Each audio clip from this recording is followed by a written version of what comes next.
Hello बच्चों। आज हम लोग जो टॉपिक पढ़ने वाले हैं वो आप सारे स्टूडेंट्स के लिए बहुत इम्पोर्टेंट होने वाला है। क्यों?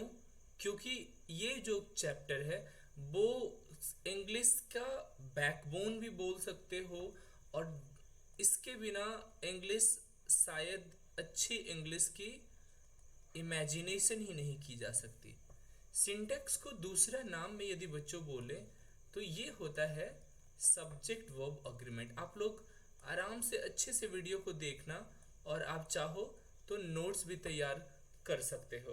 हालांकि मैं कोशिश करूंगा कि नोट्स आपके डिस्क्रिप्शन सेक्टर में और सेक्शन में ये अच्छे से आपके पास मिल जाए। खैर, इस वीडियो को एक रिक्वेस्ट है बच्चों, लास्ट तक देखना। शायद इस वीडियो से ही आपके इंग्लिश के सेंटेंसेस लिखने का तरीका और बोलने का तरीका में बहुत बहुत इम्प्रूवमेंट होने वाला है। और मैं फिर बता दूं, ये सारे क्लास के स्टूडेंट्स के लिए इम्पोर्टेंट है, तो आप इस वीडियो को जरूर पूरा से पूरा देखना। सब्जेक्ट वर्ब अग्रीमेंट भी बोला जाता है बच्चों।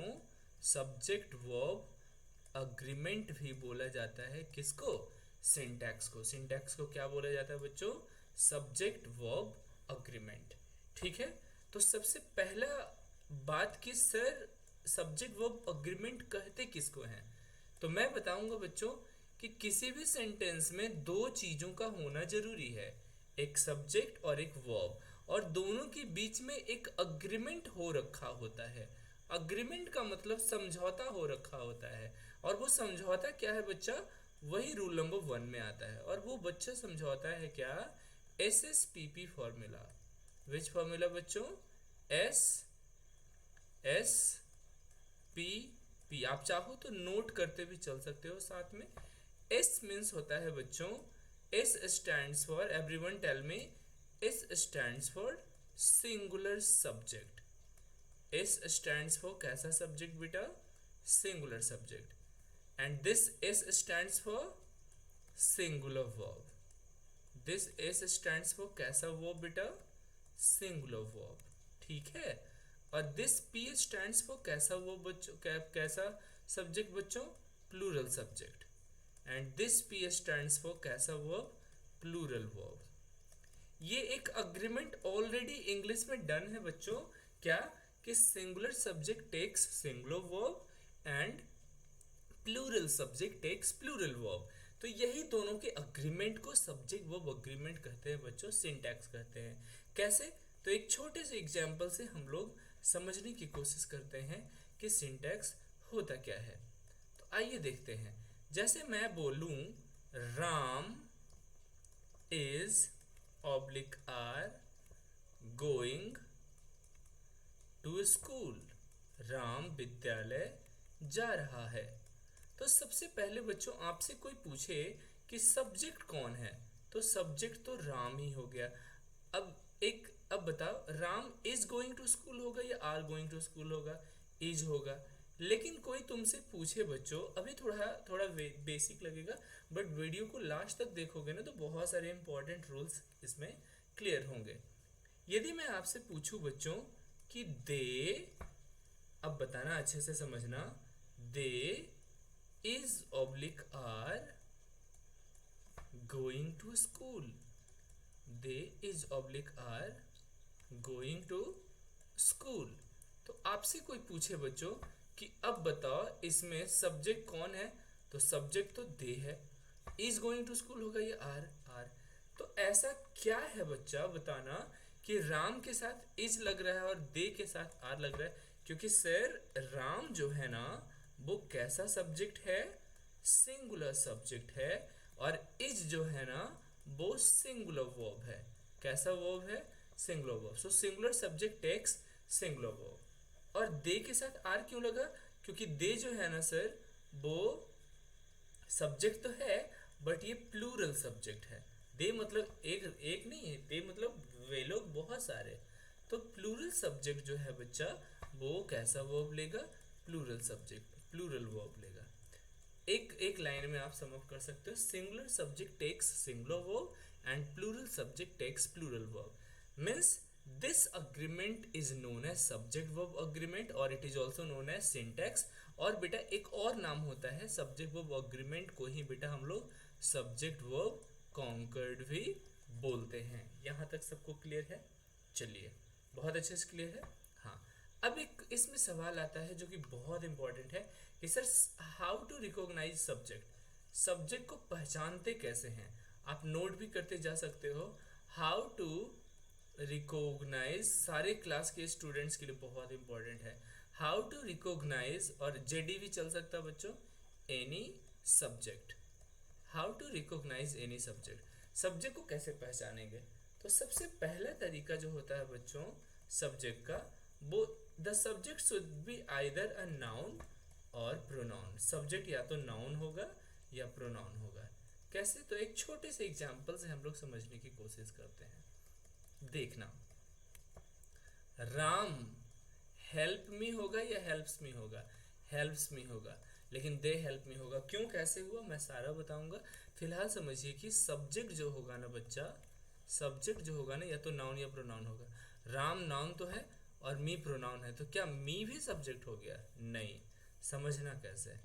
दूसरा तरीका क्या है कि sir subject is the doer of any action.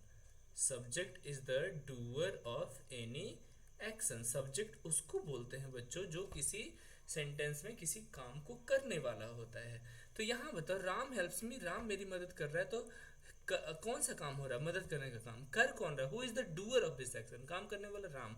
तो क्या मैं इसको सब्जेक्ट बोल सकता हूँ बच्चों? Yes sir.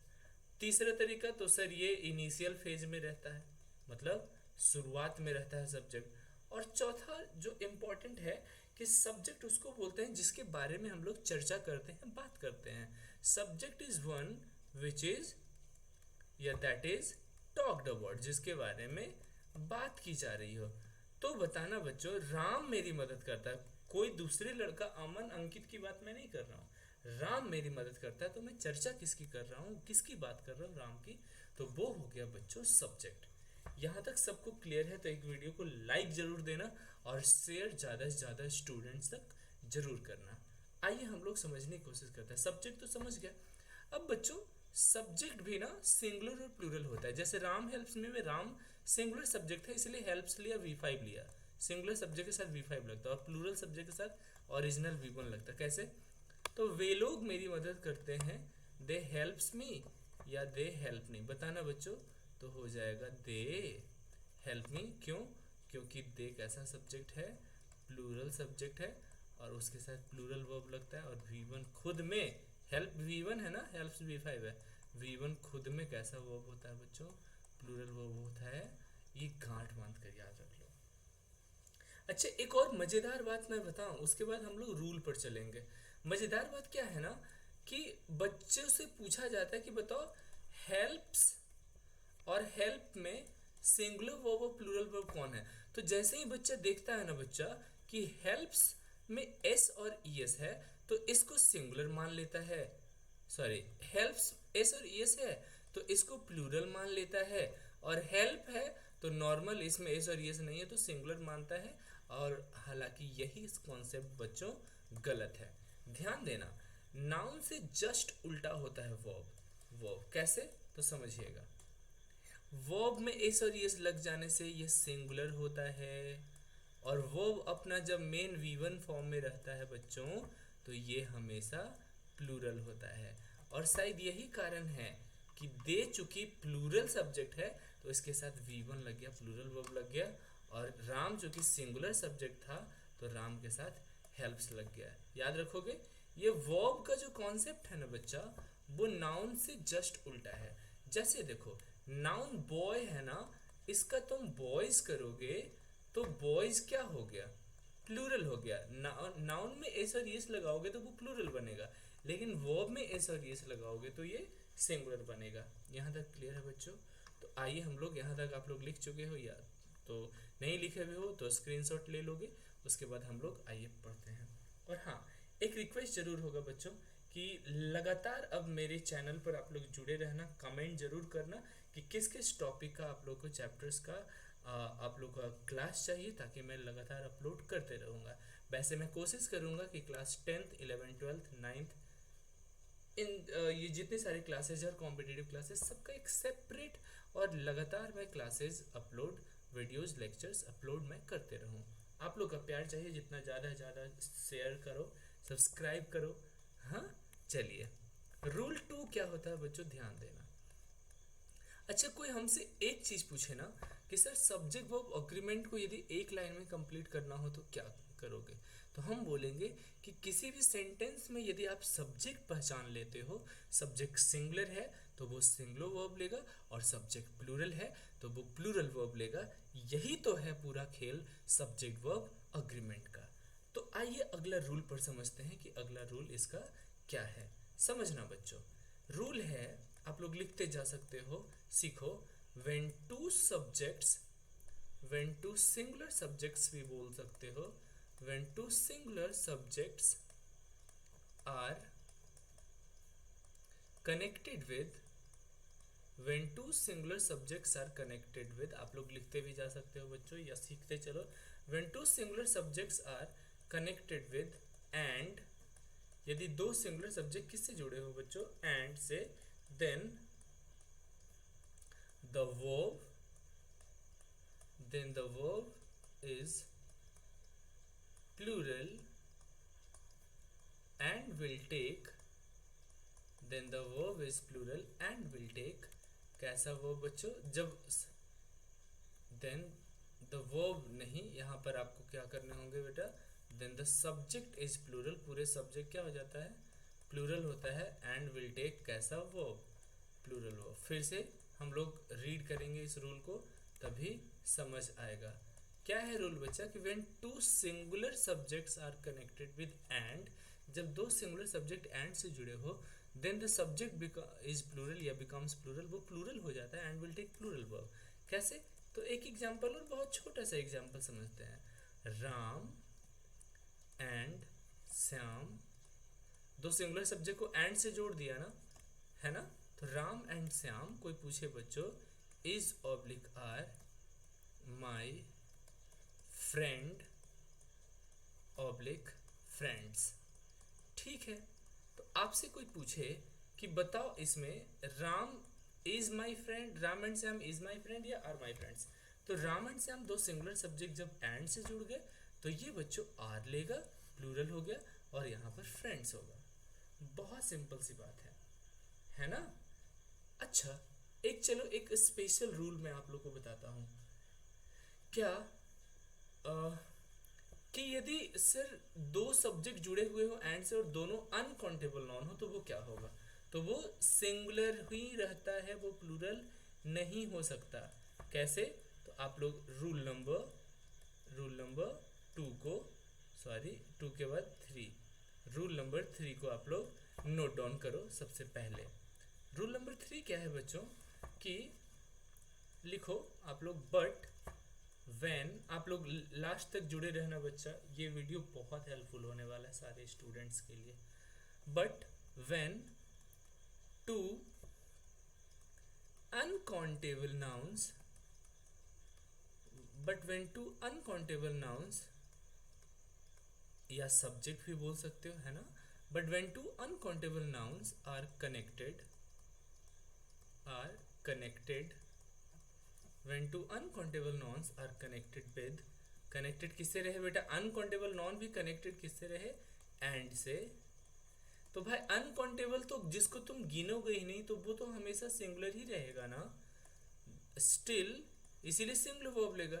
Singular subject takes singular verb, plural subject takes plural verb, ये कॉन्सेप्ट बहुत इंपॉर्टेंट है, याद रखना बेटा।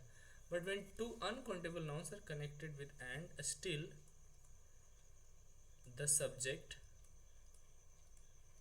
इज सिंगुलर, सिंगुलर ही होता है subject, the subject is singular and will take कैसा वर्ब बेटा, and will take singular verb ही लेगा, and will take singular verb. दो अनकाउंटेबल नॉन आपस में एंड से जुड़े हों तो वो सिंगुलर वर्ब ही लेते हैं। कैसे, तो एक छोटे से एग्जाम्पल से समझने की कोशिश करते हैं। इसमें एक और रूल आ जाता है कि दो प्रोडक्ट मिलकर के आपस में एक प्रोडक्ट का फॉर्मेशन करता है तो वो सिंगुलर ही होता है। एक एग्जाम्पल समझते हैं बच्चों, नोट करते चलना। ब्रेड ये सारे क्वेश्चंस पूछे जा सकते हैं, है ना, ध्यान देना। Bread and butter, bread and butter is oblique are a tasty drink. Bread and butter is a tasty drink या आर अ टेस्टी ड्रिंक, बताओ बच्चों क्या होगा। ब्रेड एंड बटर इज होगा क्योंकि ब्रेड भी अनकाउंटेबल, बटर भी अनकाउंटेबल, ठीक है। अच्छा, एक बच्चा पूछ सकता है कि सर ब्रेड तो काउंटेबल नॉन में आने चाहिए ना, कि 4 रोटी हम खा लेते हैं सर, 3 रोटी खा लेते हैं, 2 रोटी। तो मैं बताऊं बेटा कि मे भी कि हिंदी में रोटी का प्लूरल रोटियां हो सकता है, बट इंग्लिश में बेटा ब्रेड का प्लूरल ब्रेड्स नहीं होता है। क्यों? क्योंकि इसका प्लूरल बन ही नहीं सकता, ये अनकाउंटेबल में आता है ब्रेड, है ना। तो इसका सर जब बहुत सारी रोटियां खाते हैं तो इंग्लिश में कैसे बोलेंगे, तो मेनी पीसेज ऑफ ब्रेड बोलो या लोब्स ऑफ ब्रेड बोलो, ब्रेड्स कभी मत बोलना, ठीक है बच्चों। एक और एग्जांपल से समझते हैं। मिल्क एंड सुगर, दोनों अनकाउंटेबल नॉन तो हमेशा सिंगुलर ही रहेगा।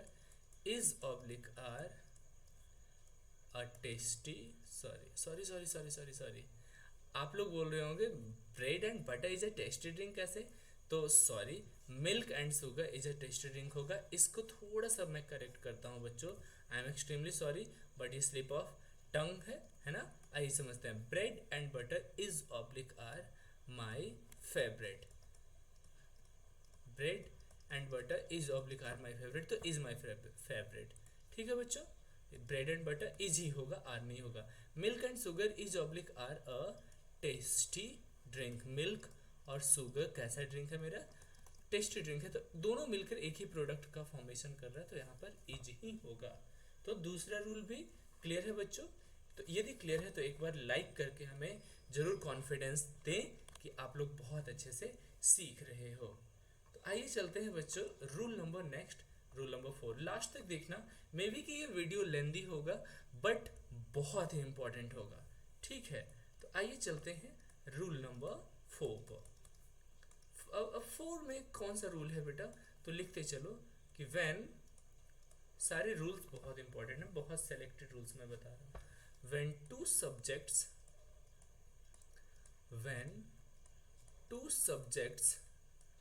Are connected, when two subjects are connected with, क्या चीज से कनेक्टेड हो बेटा, तो ये याद रखना इंपॉर्टेंट है। when two subjects are connected with as well as, when two subjects are connected with as well as, together with,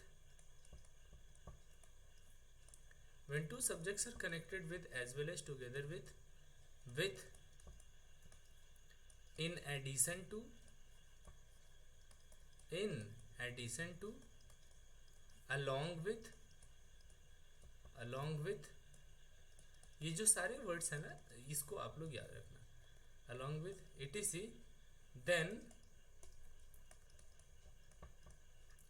the verb is given, keep writing beta, then the verb is given, then the verb is given according to, then the verb is given according to the first subject, कैसा subject के अनुसार verb लगता है बच्चों, first subject के अनुसार। और panic बिल्कुल नहीं होना है, मैं रटवाऊंगा नहीं, मैं समझा भी दूंगा कि फर्स्ट सब्जेक्ट के अनुसार ही क्यों लगता है verb, as well as, together with, in addition to, इन सभी चीज़ों से यदि दो सब्जेक्ट्स कनेक्टेड हों तो उसके लिए आपको एक एग्जाम्पल समझना है। पहले समझिए, आप लोग राइट भी कर सकते हो। The teacher as well as, the teacher as well as his students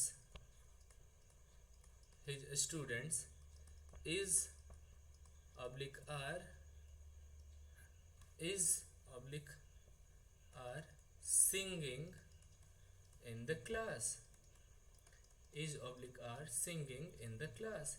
teacher साथ ही साथ उनके स्टूडेंट्स क्लास में गाना गा रहे हैं, ठीक है। तो इसमें आपको पूछा जाएगा कि वर्ब कौन सा होगा, इज या आर। तो देखना बच्चों, दो सब्जेक्ट्स जब, when two subjects are connected with as well as, together with, along with, then the verb is given according to the first subject, तो टू सब्जेक्ट्स में subject number one the teacher, subject number two the students, his students. तो connected किससे है बेटा? As well as से। तो the verb is given according to the first subject. First subject में teacher है, टीचर्स नहीं, टीचर है, सिंगुलर है, तो इज लेगा या आर लेगा बच्चों? इज लेगा। वही इसके वाइस वर्सा में यदि टीचर्स होता है यहाँ पर, तो यहाँ पर आर हो जाता। ठीक है, एक छोटा सा एग्जाम्पल और हम लोग समझते हैं, उसके बाद मुझे लगता है ये कॉन्सेप्ट यहाँ तक आप लोग को क्लियर हो जाएगा। इसी का उल्टा सिचुएशन मैं दूं तो समझना जरा अच्छे से। द स्टूडेंट्स यहाँ रहता, the students along with the students along with the teacher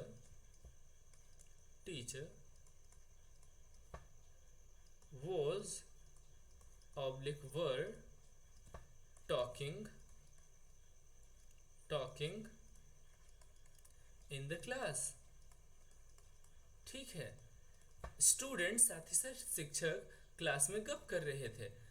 दो सब्जेक्ट्स कनेक्टेड हुआ, subject number one the students, subject number two बेटा द टीचर। कनेक्टेड किससे है? अलॉन्ग विद से। Then the verb is given according to the first subject. First subject में students है, plural है ना, तो वर्स लेगा या वर लेगा बच्चों? वर्ड लेगा। अब हम बता रहे हैं कि समझना और याद करना कैसे है। तो हिंदी करो, हिंदी करने पर जिस सब्जेक्ट पर जोर पड़े, जिस पर आपको लीडिंग नजर आए कि यही मेन है, इसी के बारे में चर्चा कर रहे हैं, वही तो सब्जेक्ट है। तो टीचर साथ ही साथ उसके स्टूडेंट्स क्लास में गाना गा रहे हैं ना, तो टीचर साथ ही साथ स्टूडेंट्स गाना गा रहा है, तो स्टूडेंट्स बेटा साथ में है। मेन लीडिंग रोल में गाना कौन गा रहा है? टीचर। तो टीचर हो गया सिंगुलर, तो इज ले लिया, वही टीचर्स होता है यहाँ, तो आर ले लेता है। क्लियर है यहाँ तक? तो एक बार लाइक करना। चलो आगे देखते हैं बच्चों। The students along with the teacher was और वर है, तो स्टूडेंट्स लोग, छात्रगण प्लूरल है, साथ ही साथ उनके शिक्षक क्लास में गप कर रहे थे। तो मेन सब गप कर रहा था, स्टूडेंट्स साथ में थे, बस कौन? टीचर, उसका थोड़ा बहुत साथ दे रहे थे। तो यहाँ पर कहीं ना कहीं बेटा मेन सब्जेक्ट जिसके बारे में हम लोग चर्चा कर रहे हैं वो कौन है? स्टूडेंट्स है, प्लूरल है, तो यहाँ पर क्या हो जाएगा? वॉज या वर? वर। इज या आर? आर। यहाँ तक सबको क्लियर है बच्चों? रूल 4 क्लियर है ना? चलो अब चलते हैं, हम लोग नोट करते चलोगे। रूल नंबर कौन सा बच्चों? 5। रूल 5 नोट करिएगा अच्छे से। when but कर दो, but when two subjects are everyone keep writing, लिखते चलो समझते चलो, है ना? but when two subjects are connected with, आप लोग का प्यार रहा बच्चों, इस वीडियो पर भी प्यार रहा, ज़्यादा से ज़्यादा लोगों को आपने शेयर करा, तो मैं इतना ज़रूर गारंटी देता हूँ कि कोशिश करूँगा मैं डेली आप लोगों के लिए मैं वीडियो अपलोड करूँ, ताकि इंग्लिश से रिलेटेड जितने भी एग्जामिनेशन हैं, चाहे वो बोर्ड्स हों, चाहे वो आपके स्कूल के एग्जामिनेशन हो, कॉम्पिटिटिव एग्जाम्स हो, सभी चीज़ों में हमारे जो वीडियोस होंगे आप लोग को बहुत बहुत हेल्प करेंगे। तो स्टे कनेक्टेड बच्चों, अच्छे से पढ़ना, okay. But when two students but when two sub, आप लोग को प्यार इतना करते हैं ना कि सब्जेक्ट्स, मेरे दिमाग में आप लोग मतलब स्टूडेंट्स हो, तो सब्जेक्ट की जगह स्टूडेंट्स भी पढ़ रहे हैं, क्या हो गया मुझे चलो, but when two subjects are connected with, ये याद रखना बहुत इंपॉर्टेंट है। when two subjects are connected with, not only, keep writing everyone, not only ... but also, when two subjects are connected with, क्या बेटा? not only but also, then, तो क्या लगता है बेटा? then the verb is given, जो verb लगता है बच्चा is given according to, the verb is given according to the last subject, याद रखोगे ना? the verb is given according to the last subject। Hindi करो पहले। when two subjects are connected with not only but also, जब दो subject not only but also से connected हो, तो जो verb लगता है बेटा वो लास्ट सब्जेक्ट के अनुसार लगता है। मैं फिर बताऊं, आप पढ़ रहे हो सब्जेक्ट वर्ब कॉन्कर्ड या सब्जेक्ट वर्ब अग्रीमेंट, तो उसमें यही पढ़ा जाता है कि कौन सा सब्जेक्ट है और वो सिंगुलर है या प्लूरल है, उसके अकॉर्डिंग सिंगुलर और प्लूरल वर्ब दिया जाता है। Singular subject takes singular verb and plural subject takes क्या, प्लूरल वर्ब। तो एक एग्जाम्पल से हम लोग समझने की कोशिश करते हैं। आइए हम लोग पूछते हैं बताना। चलिए बताइएगा आप लोग, नॉट ओनली द स्टूडेंट्स, समझना अच्छे से, मैं दो subject not only but also say connect कर रहा हूँ, तो वर्ब लगेगा लास्ट वाले सब्जेक्ट के अनुसार, तो देखना। और सिंगुलर वर्ब प्लूरल वर्ब समझ में आता है ना, इज सिंगुलर वर्ब है, आर प्लूरल वर्ब है, वॉज सिंगुलर वर्ब है, वर प्लूरल वर्ब है, हैज सिंगुलर वर्ब है, हैव प्लूरल वर्ब है, V5 सिंगुलर वर्ब है और V1 प्लूरल वर्ब है। याद रखना, वर्ब में एस और यस बेटा सिंगुलर वर्ब है, और V1 जो मेन है verb in its main form is a plural verb. यहाँ तक समझ में आया है तो बेटा एक लाइक जरूर करना ताकि मुझे कॉन्फिडेंस रहे। ठीक है, आइए चलते हैं। Not only the students but also, not only the students but also the teacher, not only the students but also the teacher. ठीक है, वॉज और were singing in the class, was singing in the class. आप जब समझोगे बेटा rule के अनुसार पहले समझो, फिर मैं हिंदी से भी समझाऊंगा कि लास्ट सब्जेक्ट के अनुसार ही क्यों लगता है। तो देखो not only but also say बेटा दो सब्जेक्ट्स कनेक्टेड है, subject number 1 the students, subject number 2 the teacher. तो जब not only but also say दो सब्जेक्ट कनेक्ट हो तो वर्ब लगता है बेटा लास्ट सब्जेक्ट के अनुसार। तो लास्ट सब्जेक्ट तो द टीचर ही है ना, टीचर्स नहीं बेटा, टीचर है यहाँ सिंगुलर, तो वॉज लगेगा या वर लगेगा, वॉज लगेगा। लेकिन यदि आपको समझना हो तो हिंदी करिएगा। ना केवल स्टूडेंट्स लोग, ना केवल छात्रगण, बल्कि शिक्षक भी गाना गा रहे थे। जोर किस पर दिए बेटा, शिक्षक भी गाना गा रहे थे यार, मतलब चर्चा किसकी कर रहे हैं, शिक्षक की कर रहे हैं। तो जिसकी चर्चा की जाती है, जिसके बारे में बात किया जाता है बेटा, वही तो सब्जेक्ट होता है। तो द टीचर सिंगुलर है इसीलिए वॉज ले लिया। अच्छा, इसका उल्टा कंडीशन रहता तो क्या होता है, not only the teacher but also the students were या was serious in the class, was या were serious in the class, तो वर होता क्योंकि लास्ट सब्जेक्ट जो हमने दिया बेटा वो स्टूडेंट्स दिया। यहाँ तक सबको क्लियर है, रूल 5 तक क्लियर है बेटा बेटा। चलो अगला रूल और भी इम्पोर्टेंट, रूल नंबर 6 नोट करिए, रूल नंबर बेटा 6 नोट करिए। ठीक है, अभी जितने लगातार रूल्स आने वाले हैं बेटा, हर एक रूल एक पर एक 11 है, मतलब बहुत बहुत बहुत इंपॉर्टेंट है। तो लास्ट तक जरूर इस वीडियो को देखना, पूरा का पूरा चैप्टर आप लोग का इससे क्लियर हो जाएगा। सब्जेक्ट ऑफ अग्रीमेंट से रिलेटेड कोई भी क्वेश्चन आएगा तो आप अच्छे से बनाओगे, सही बनाओगे। रूल नंबर 6 नोट करना बेटा, बहुत इंपॉर्टेंट है। When two subjects are, when two subjects are connected with, when two subjects are connected with, जब जो सब दो subjects connected हो, when two subjects are connected with, क्या चीज़ से connected हो बेटा, तो ये ध्यान देना, when two subjects are connected with either or,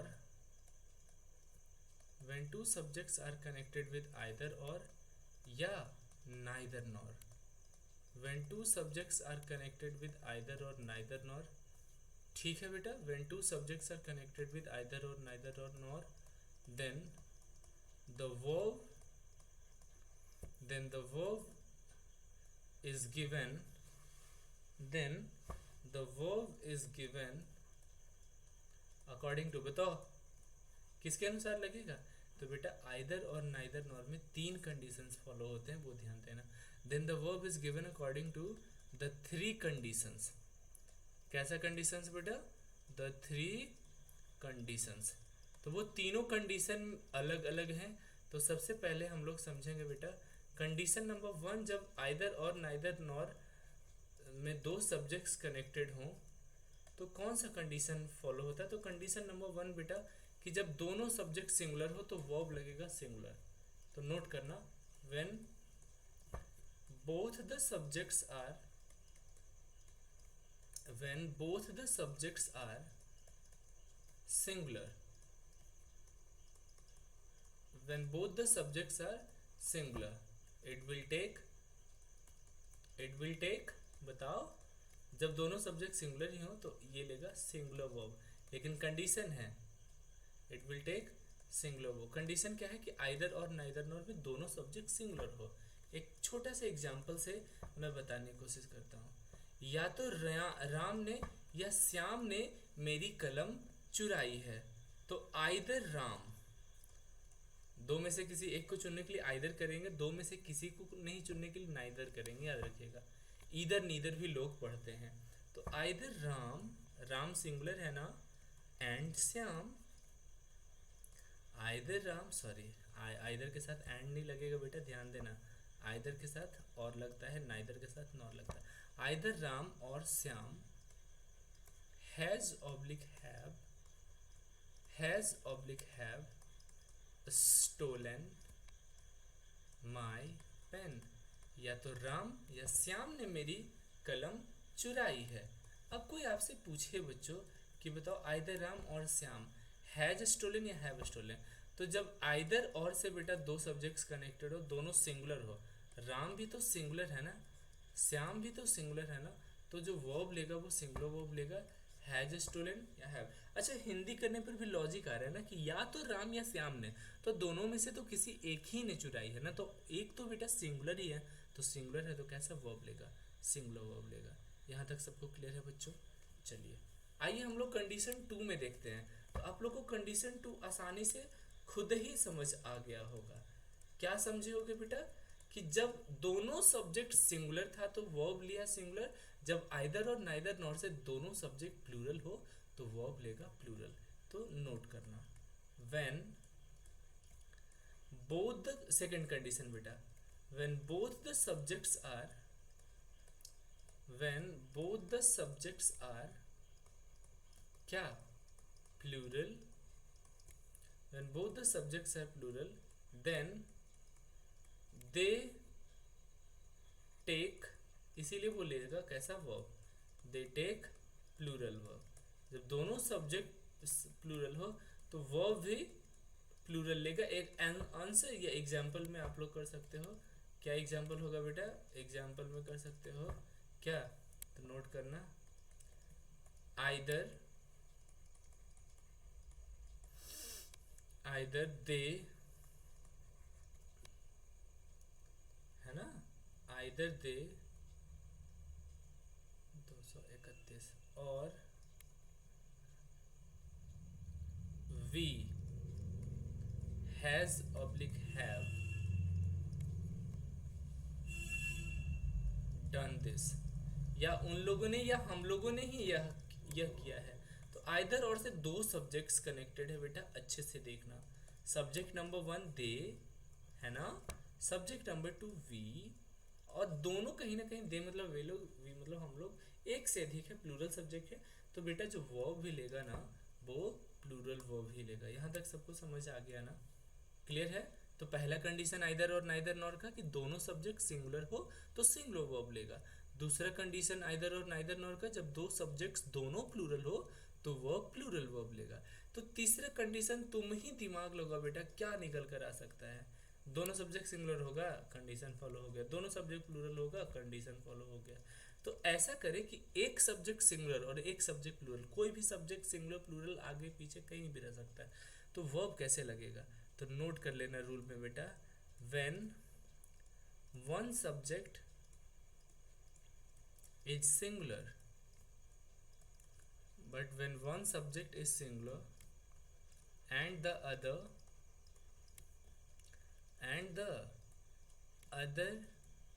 is plural, एक सब्जेक्ट सिंगुलर हो और दूसरा प्लूरल हो, then the verb is given according to the last subject. एकदम याद रखना, अच्छे से याद रखना कि when one subject is singular, एक सिंगुलर है एक प्लूरल, कोई कहीं भी सिंगुलर प्लूरल रह सकता है, लेकिन वर्ब लगेगा लास्ट वाले सब्जेक्ट के अनुसार। एक छोटा सा एग्जांपल से बेटा हम लोग समझने की कोशिश करते हैं, ठीक है? मैं क्वेश्चन पूछूं, तो मैं ये वीडियो चूंकि लंबा ना हो जाए तो मैं इसका जो रेस्ट ऑफ द कॉन्सेप्ट है वो हम लोग सेकेंड क्लास में कंटिन्यू करेंगे। आज का ये वीडियो बहुत अच्छे से तुम लोग लास्ट तक देखते रहना, बस थोड़ा देर और है, उसके बाद ये प्यार आपका इस वीडियो पर बताएगा कि हमारे लगातार वीडियोस अपलोड होंगे। ठीक है, चलिए। तो आपसे कोई पूछेगा बच्चों, ठीक है, आपसे कोई पूछे कि आइदर, ठीक है, दे, या तो उन लोगों ने, और राम हैज डन दिस या हैव डन दिस। एक तो दे क्या है, प्लूरल है, और एक राम सिंगुलर है। तो एक एक प्लूरल एक सिंगुलर का कॉम्बिनेशन आ गया। तुमसे एक और पूछ दे कोई, आइदर राम और हिज फ्रेंड्स, या तो राम ने या उनके दोस्तों ने यह किया है, हैज और हैव डन दिस, हैज और हैव डन दिस। तो बेटा आपसे कोई पूछे, बहुत अच्छे से समझना कि इसमें कौन सा हैज लगेगा हैव लगेगा। तो बोलना बेटा कि जब आइदर और से दो सब्जेक्ट कनेक्टेड हो जिसमें कोई एक प्लूरल हो एक सिंगुलर हो, तो verb is given according to the last subject. तो लास्ट सब्जेक्ट तो राम सिंगुलर है, हैज लिया। when two subjects, one subject is singular and other is plural, one subject singular other is plural, then the verb is given according to the last subject। last subject में बेटा students plural था इसीलिए has लेगा या have लेगा, यहाँ पर have लेगा।